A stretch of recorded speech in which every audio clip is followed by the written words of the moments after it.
Hey, I got a tomato pie, and I was thinking we could do that on the show this week. Because it's like a South Philly thing, and we live in South Philly, and...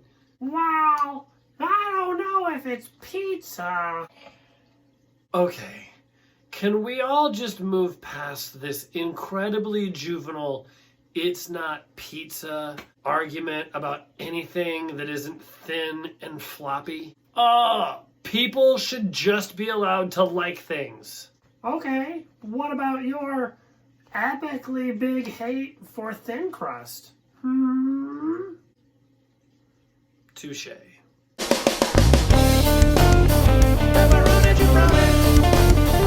Welcome to the Deep Dish Show.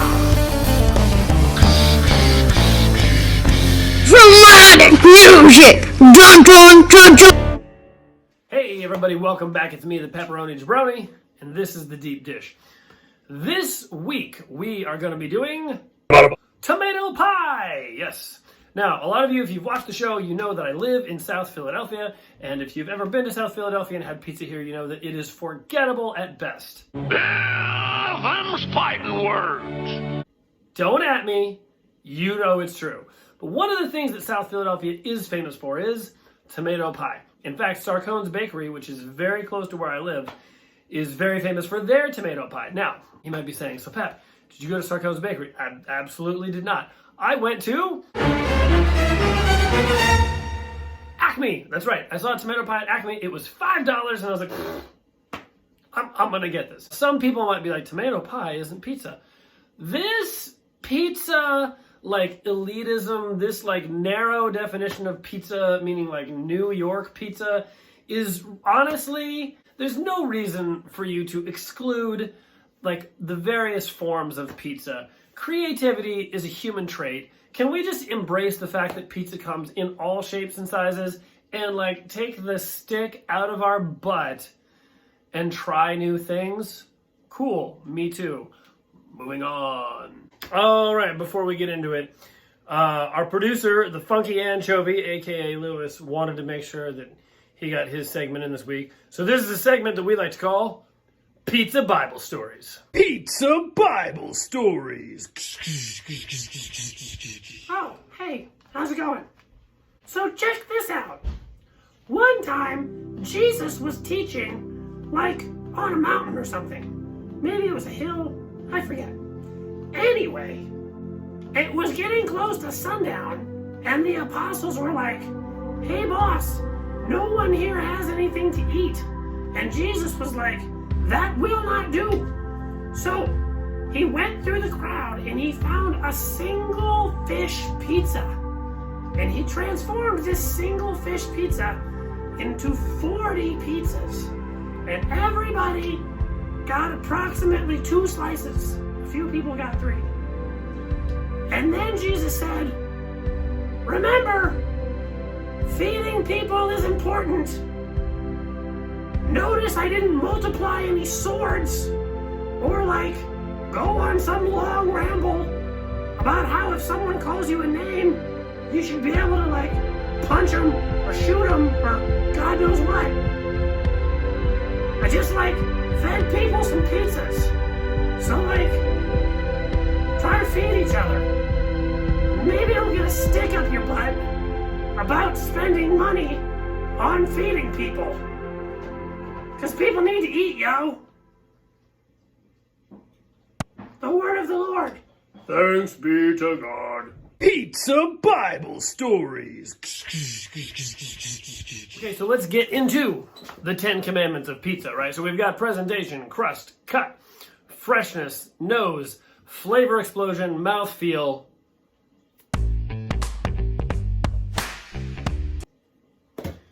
finish, and would I eat it if I was high? Presentation. Now, this is looking good, but here's the thing. The tomato pie is actually vegan. It's actually just bread and tomato sauce. Sometimes there's like a little bit of cheese. You can't see it. Whoosh. There's some specks on there and some spices, but mostly it's just tomato and cheese. So it's a nice vegan meal. But I wanted to add a little bit of something to this particular tomato pie. So I'm adding this egg. Okay, well, that's Gonna have to dock it for that, so we're probably gonna give it a 2. Crust. Now this is a nice little thing. This is probably like a finger and a half. It's not quite 2 fingers. It's almost 2 fingers. Maybe a finger and 3/4. But that's a solid crust, and it feels. I don't know if you can hear that. Oh God, it's nice and crispy. I had to throw it in the oven. It said it came ready to eat, but it was very doughy, and I decided it needed some crispness, so I threw it in the oven. But the crust itself, I have to say, we're gonna give it an 8. Cut.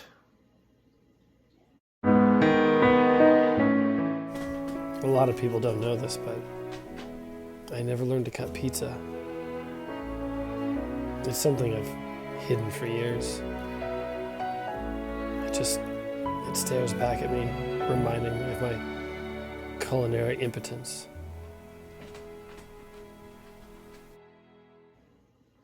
And therefore, it gets a 3. Nose!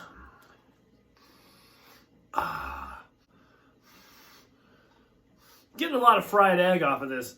It's probably because I put that fried egg on top. Other than that, if I get under the fried egg, okay, still getting a little fried egg from the bottom of the fried egg. This particular tomato pie, it's got a real fried egg smell to it. So for nose, I'm gonna give it a 9 because I love fried eggs. It's freshness, okay. Both this egg and the pizza are kind of cold because I forgot that I had left like a bunch of stuff up here from last week's show. So I had to I made it and then I came down and I was like, oh, I gotta erase all the old stuff and gotta write a bunch of new stuff. And it just took a while, so it's gonna get a 4. Not very fresh. Flavor explosion. Here we go.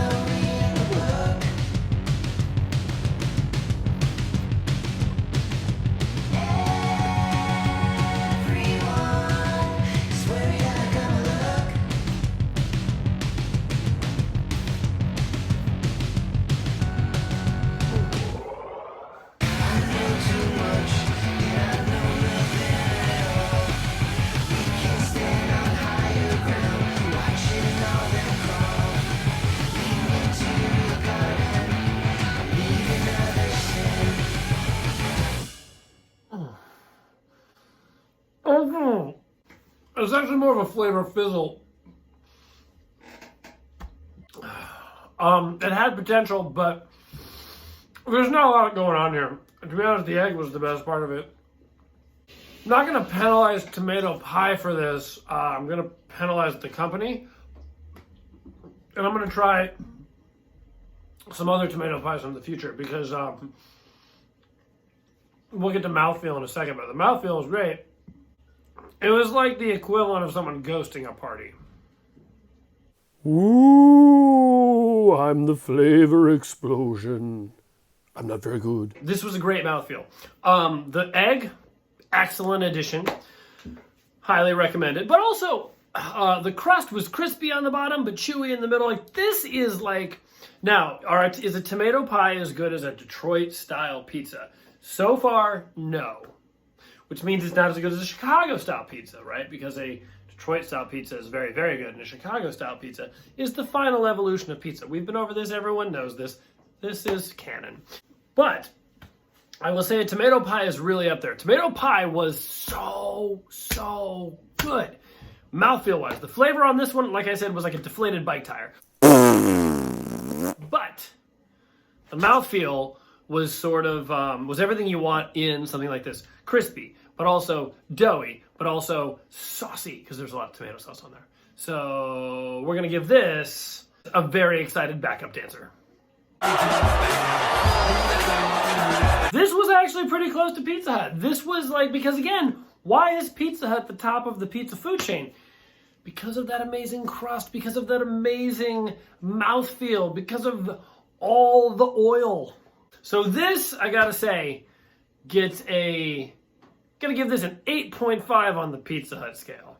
This is like straight up like E.T. flying across the moon, sort of like with Elliot kind of beauty. Finish. Okay. This was a great finish. This is, finish-wise, this falls in the same zone as mouthfeel. I'm glad I'm finished. Still tasted a little bit. That egg is hanging out. Super glad I added that egg. But also the tomato sauce is in there too. It's like, that's what's happening inside of me right now. So finish, I'm going to give this straight up like a BMX biker doing a BMX trick. Finally, would I eat this if I was high? And the answer is not only yes, but this might be the best thing I've ever eaten for the category, would I eat this if I was high? And I'll tell you exactly what I mean by that. Tomato pie, which I'm going to jump into a lot more because I'm ashamed that I've lived in South Philadelphia for more than 10 years. We're not going to get into how many years, right? I don't need to like confirm the fact that someone else in Austria who's friends with Tom called me old recently. That hurt, Tom. But at least she said I was fit, right? So there's that.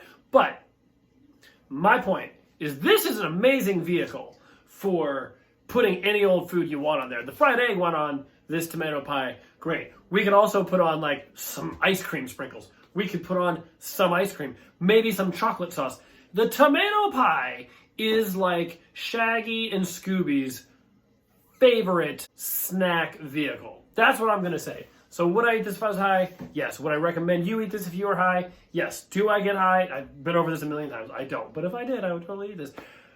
And do I think that this is probably the world's best stoner snack delivery system? 100%. All right, and that brings us to our final score, which is a 9. That's right, a 9. Definitely not the letter P, right? Because that's not even a number. That's a letter, and that wouldn't make any sense. Okay, everybody, that's our show for this week. Thank you so much for tuning in. Listen, if you like what you see here, make sure to subscribe. Make sure to sign up for notifications so you know as soon as a video comes out. Make sure to like the video or leave a comment. Leaving a comment actually is one of the best ways to help other people find this channel. And if you have nothing to really talk about, this week I actually need your help. I need to know what to do with this beard. My beard has never been this big before. I need your opinions on my beard. Should I let it keep growing? Should I trim the top of my hair so like this is like short and this is long? Should I make it fancy where like maybe like this like curls up like this? Probably not. But anyway, go ahead and leave a comment there. If for some reason you have no opinion about my beard, which I highly doubt, but if you don't, you can always leave a comment on my unpopular opinion, which is, yo, I hate Frank Sinatra. Yeah, I said it. I said it. And I know that a lot of people are going to hate me for that, but that is just how I feel. All right, this has been The Deep Dish. I'm the Pepperoni Jabroni, and remember, it's okay to like stuff. That's for you, Tom from Austria. Goodbye from the deep dish.